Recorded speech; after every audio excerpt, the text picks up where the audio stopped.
So this is just a quick summary on how to create and simulate hair in Maya. This is going to explain how everything works. So first off, we have this ball. We've got this here. We're currently working in the interactive groom editor workspace. So what we're going to do is we're going to go ahead and I'm going to select these faces. Then we want to come over here. You want to go create, and then we want to add interactive groom splines. We're just gonna apply. No, as you can see, it doesn't look amazing so far, but that's fine. So what we can do, we're gonna expand this,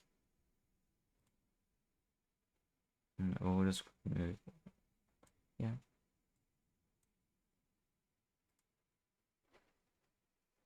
And then we can select each one of these and change some attributes. So what we're going to do now is we're going to go to scope, go to scale, and we can increase this a bit.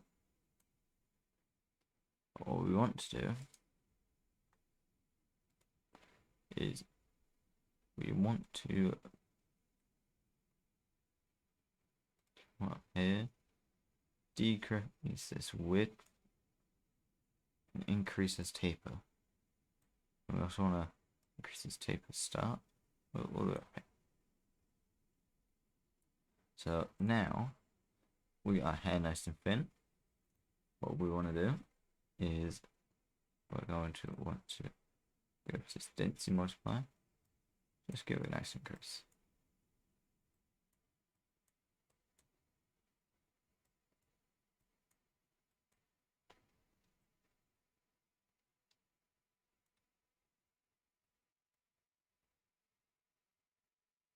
There we go.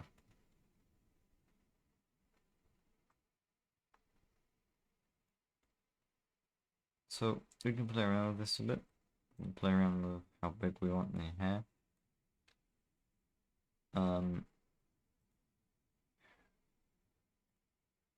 Then once we're finished with that, what we can do is come over here, come with this cone, and then we can come over here to tool settings. We can change the brush size to strength. And we're going to take Clyber meshes. That's going to stop this hair from going into the mesh.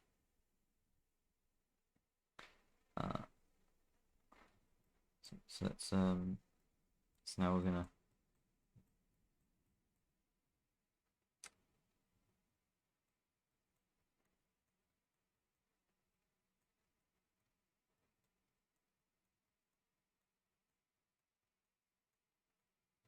smooth out this hair a bit so it's not as messy.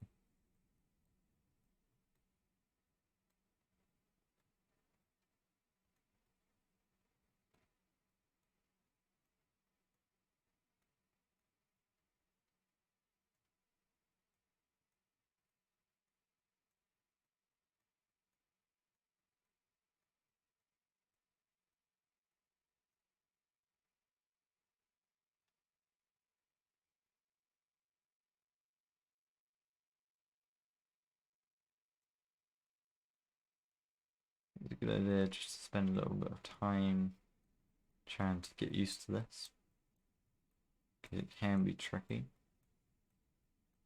to get your hair looking just right.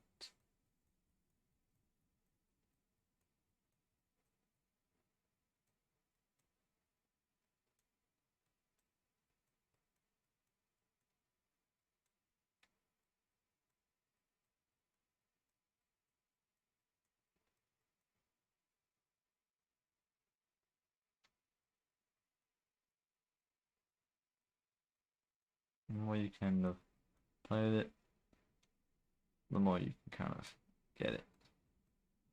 Now, as you can see, it's not exactly on the ball, so this is because of the collision distance here. So I go ahead and reduce that. You see there, much syncs much further, much closer to the ball now. Get that much smoother hair.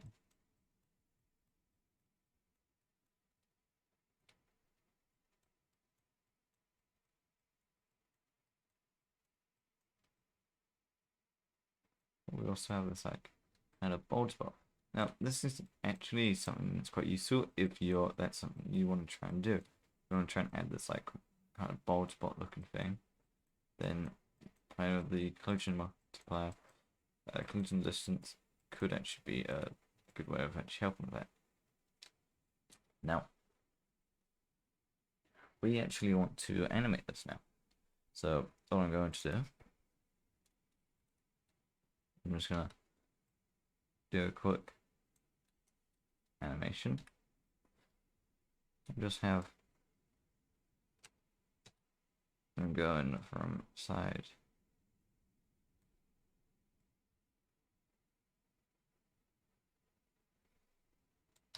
to side.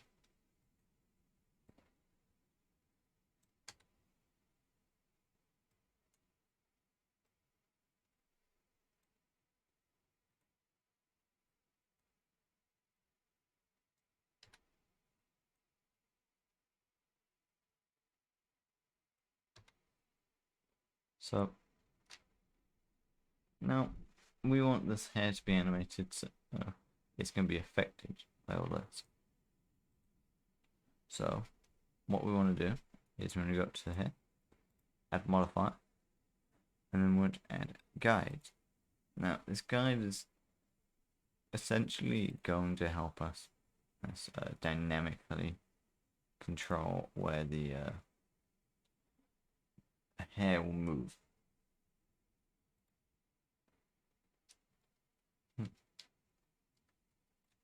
So this is on that. It's probably a good idea to go into here and increase the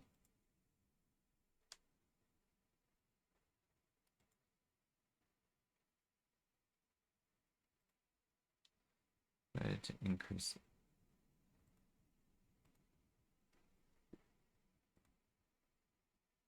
the distance. Probably about there is going to be good. Well, maybe not.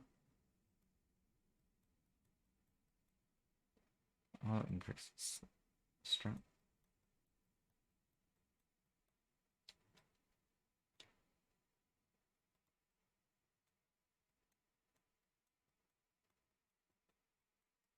So as you can see, it can be kind of finicky. Let's move this bit down a bit.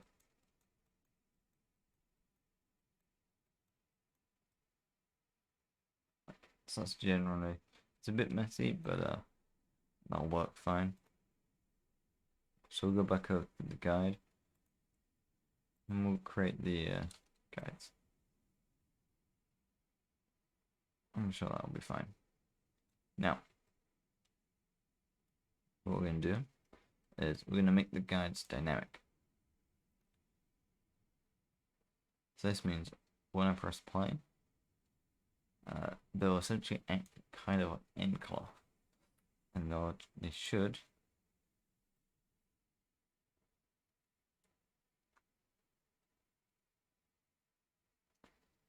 be affected by the movement. Now I'm going to make record a second video because this doesn't really play out amazingly while I'm using my recording software, so I will use a different one to see if we can get a better recording. But yes, this is a animation, secondary animation for hair. The action generates the hair, uses blinds. We can then comb them, increase them, change their attributes to make them look more like hair. Use a comb tool to comb them, and we can give them guides to dynamically have them be animated. Yeah, that was a quick tutorial on how to make hair in Maya, and how to create a secondary animate, animate them with secondary motion.